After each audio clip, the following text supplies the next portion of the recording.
better than the first one?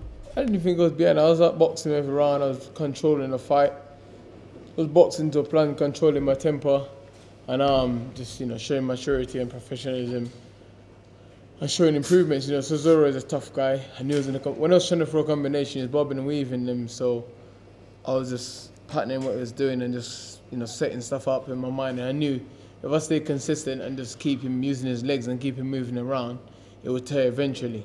How satisfying was it to get?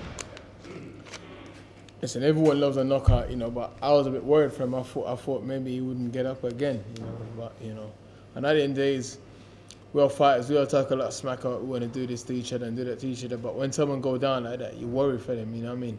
And he's got family to go home to as well, we had a good chat backstage and stuff. And Dereck Chisora, what a tough man, what a brave man as well. Come back from defeat so many times and keep rising back to the top, so, credit to him where it's due. And I was glad I had him as a dancing partner, because in boxing you need people you can dance with and create excitement really. In the fight week's crazy. It was all calm, and then it erupted. So you've spoken to him since the fight? It was backstage chatting and stuff, and listen, how much rounds did I done with him? 23. No. Nearly 20. Nearly 23 rounds, You can't do that much rounds with someone and not respect them, you know what I mean? And there was 23 well hard rounds, and he pressed as well, and he's strong, he's heavy-handed, and he's tough, very tough, but, it's my time now, I'm still improving, I'm still getting stronger. He was pretty generous about you as well and said, that you deserve your world title shot. How do you feel about being in that mix right now? It's a good place to be, I started from nowhere, no amateur experience, no nothing, and to be competing with these guys at this level who's been boxing for over 25 years and beating them and knocking them out in fashion and still improving, it feels good. No one can't say, I've been handed anything or I've had it easy. I've had it hard, man. And it doesn't get easier, it gets harder and harder. What made you leave the ring the way you did at the end? Joshua was talking rubbish, man. I was just talking rubbish. I'm not going to sit around and wait for him. One way to sit around and waste 3-4 months of my career waiting for him, waiting to hear what he's doing. I ain't got time for that. My career needs to progress. There's fighters that sit down and wait 2 years, wait to hear, wait for the call. I can't do that. Time's ticking. I'm 30, I'm about to hit my prime now. So I need to act on me. I need to just keep planning my career and keep building. We were supposed to hear about the Joshua fight, I think. When was it supposed to hear?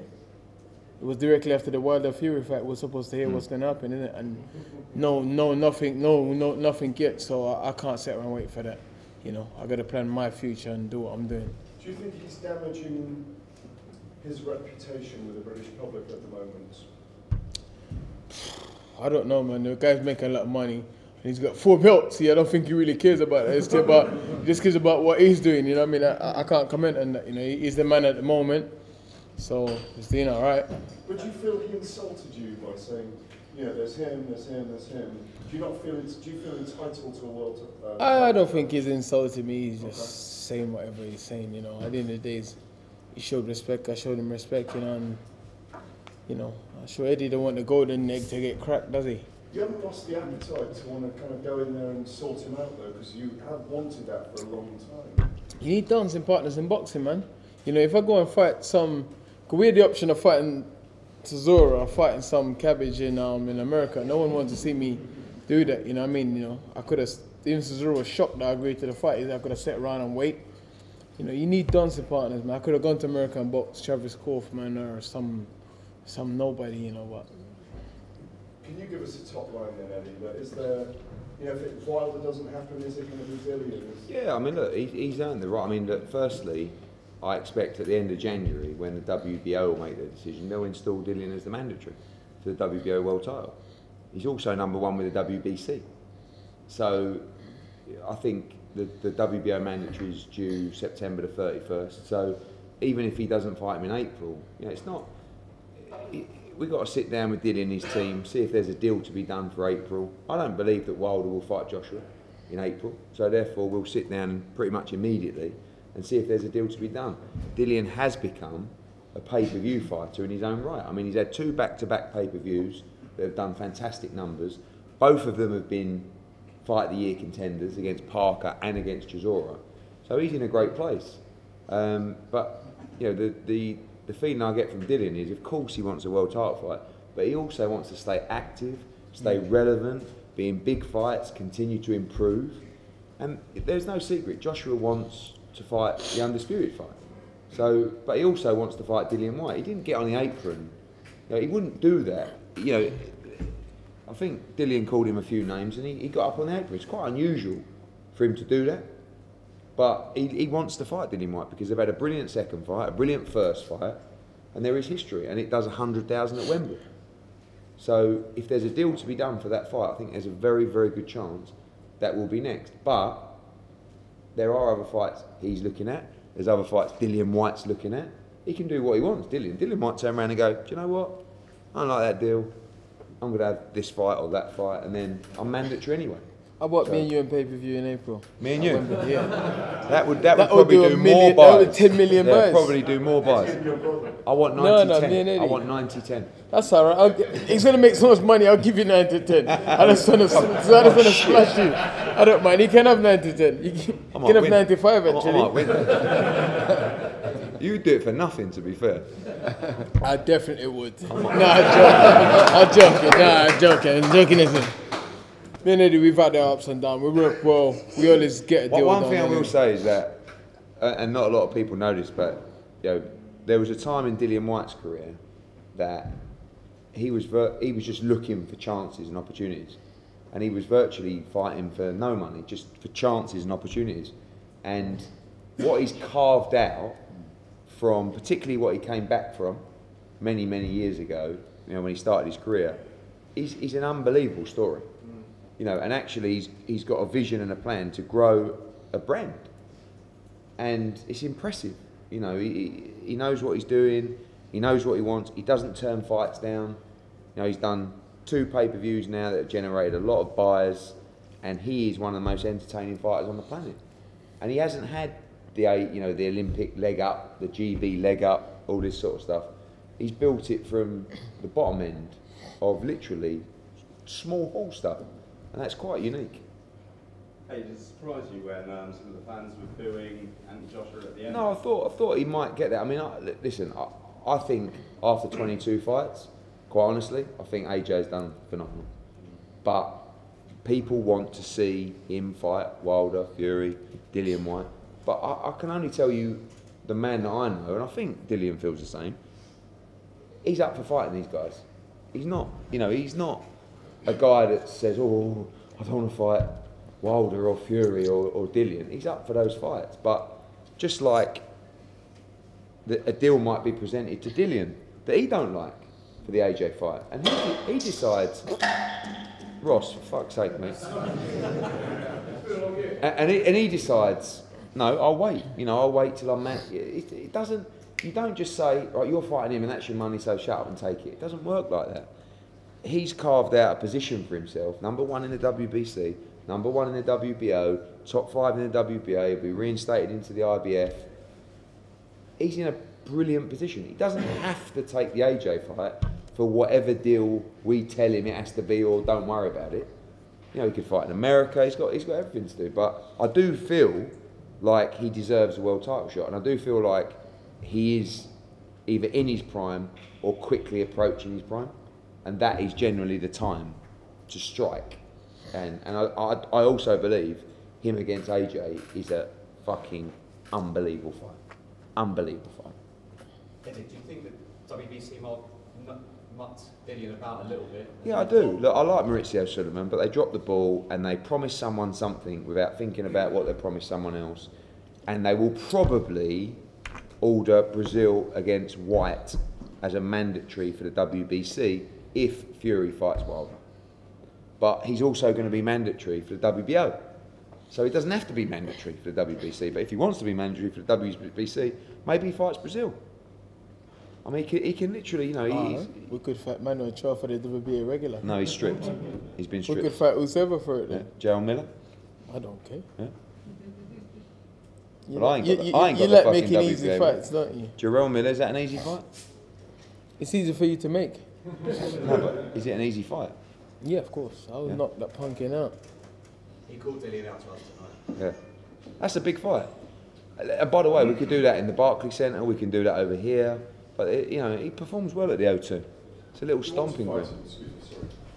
Do you want to fight in America, Dillian? Yeah, of course. They aim is to be world heavyweight champion, not British heavyweight champion of the world. I want to fight in as much different places as I can, you know, get my name out there and be a draw in other countries or not just at home, you know. I want to, you know, inspire different people in different countries as well, not just, I fought in America already anyway. And I loved it, and you know, even though Eddie put me in at 5 in the evening, at 5 o'clock, I was like, wow. And in Omaha. Yeah, it's funny because I went from fighting at 10 o'clock at night to 5. I was like, oh, okay, all right, cool. Yeah. How much has Dillian improved since his last fight against AJ? Well, so it's about the experience of the fighters that he's faced. You know what I mean? So going through them different styles and them styles like Hellenius and Parker, getting through them battles to a game plan. That's what gives him the experience. You know, and he's got confidence, but he gives you another level of confidence. And yeah. So he's got all the he's got all the he knows what he's doing off. But it's the experience. It's the experience, and look, you know, expect him to be a little bit sharper tonight. To tell the truth, behind the jab, a little bit flat. But you know, we had a chat in the 10th round. We had a chat in the 10th round. Said something like, he's growing in confidence. Don't let him keep pushing you back or pushing you around. You got to let some combos go. Went out there and did it. In the next round, in the 11th round, told him in the 10th, done it in the 11th. Went out there, turned it on when he had to. You know what I mean? But you know, liked him to be a bit sharper tonight, a little bit sharper tonight. But he was under control in that corner. He weren't blowing. He was under control. He knew what he was doing. That was set up. What he did tonight, he set that up. He told me mid-rounds, Mark, I'm going to turn it on. And he did. Just need a little reminder. As soon as I said that Chisora's pushing him around a bit, he didn't like it. You got to box or plan. Listen, Staggers is a tough guy. The more you hit him, it's like the more he comes on. So I've seen him in fights. So if you box him a bit, he just falls apart. You know, he loses his concentration a bit, and then he can clean his clock if you. And I know that, you know, it's easy to say go out there and do this and do that and jab more and be sharp and that. But sometimes you'll fight and you see stuff your coaches don't see. Sometimes your coaches tell you stuff and then you can't. You know, you see something as a fight. And I'm a fighter. I'm always learning. I'm always, like I tell me, as the fight's going on, I'm figuring stuff out. I'm seeing stuff, and I knew I threw 1-2 left hook and he rolled 3 punches. I thought, all right, don't worry. I need to change something up. I threw it a couple of times. He rolled all of them. So I was like, all right. You know, I need to do something and set a trap. You know, and that's what I've done. You know, sometimes it's good to go out and be sharp or whatever. Some fighters, you can't be sharp against them because of their style, and Dereck presses, so you have to set traps. And we done something training, throw the lazy right hand, let him think there's no power in it, and let him walk straight into the left hook, and that's exactly what happened. You know, I knew it was only a matter of time. And to be honest, I trained so hard. If I had done him in a round, I'd have probably just been like, whatever. You know. You had him rocking. Yeah, I could have done him in the first 2 rounds as well, but it's about maturity, man. Listen, it just is longevity in the sports, you know what I mean? And he's a heavyweight, you know. Look, Takam had him all over the place and he swing one and ended that. So you have to be smart, you know. It's not all the time you can go out there and try and blow people away in the first round.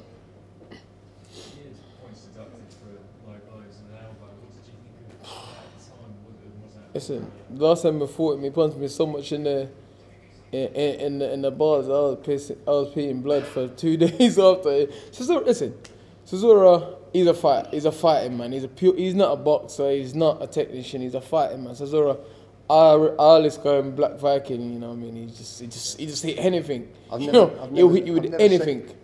I've never seen a back elbow before. This Dereck Chisora, like I said, you can't prepare for anything with this. So you have to just try and prepare as much as you can and cover as much angles as Chisora does what he wants. He don't care. He's at 2-1 and then he's just like, well, I'll just throw a spinning elbow then, innit? But he doesn't care. He don't care. The MMA day, that was. Eddie, at what point do you you see that the Wilder talks are done and you would look elsewhere? Very, very soon. I mean, we haven't got long. You know, I mean, I'm sure we'll be on the phone to Dillian and these guys in the next week, and we should start straight away and say, look, let's just, if there's potential, we need to move. But you know, I think the priority is Wilder. He wants to fight Wilder, but I don't believe that'll happen. Interesting. Is there a cut-off point for that? Is there a cut-off point for that? I mean, if it's an April 13th date at Wembley, you'd need it on sale end of Jan, something like that.